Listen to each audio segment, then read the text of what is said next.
حکیم لقمان اپنی بیٹی کو نصیحت کرتے ہوئے فرماتے ہیں کہ بیٹا، عورت کے ہمدرد صرف 4 لوگ ہیں، اس کا باپ، بھائی، شوہر اور بیٹا۔ باقی کسی سے ہمدردی کی امید عورت کے لیے انتہائی خطرناک ہے۔ اگر آپ اپنے بارے میں کسی کی رائے جاننا چاہتے ہیں تو اسے ناراض کریں۔ دولت تقسیم کی جائے تو کم ہو جاتی ہے، اگر علم بانٹا جائے تو بڑھ جاتا ہے۔ حکمت اور دانائی مفلس کو بادشاہ بنا دیتی ہے۔ وقت کی اگر کوئی قیمت ہے تو وہ اس کا صحیح استعمال کرنا ہے۔ ہر شخص کو اس کے ہنر اور جوہر کے مطابق جگہ دینی چاہیے۔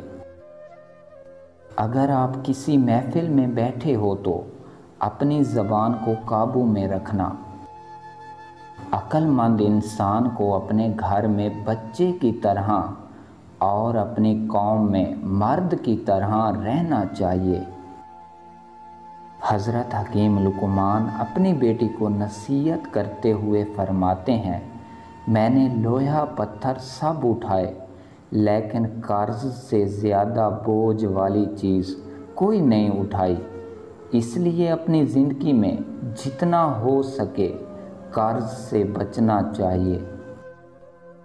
بیٹا، اگر تم خاوند کے گھر میں خوش رہنا چاہتی ہو تو غیروں کی باتوں پر کبھی دھیان نہ دینا۔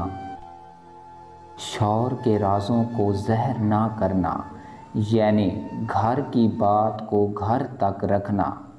اگر باہر کسی کو غیر سماعت کرنی ہے، یہ بات تم دونوں میں جدائی کا سبب بن سکتی ہے۔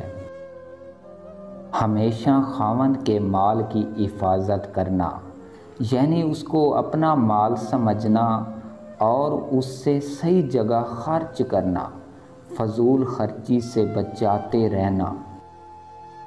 حکیم لقمان سے پوچھا گیا سب سے بڑا عالم کون ہے؟ حکیم لقمان نے جواب دیا، جو دوسروں کے علم کے ذریعے اپنے علم میں اضافہ کرتا ہے وہ سب سے بڑا عالم ہے۔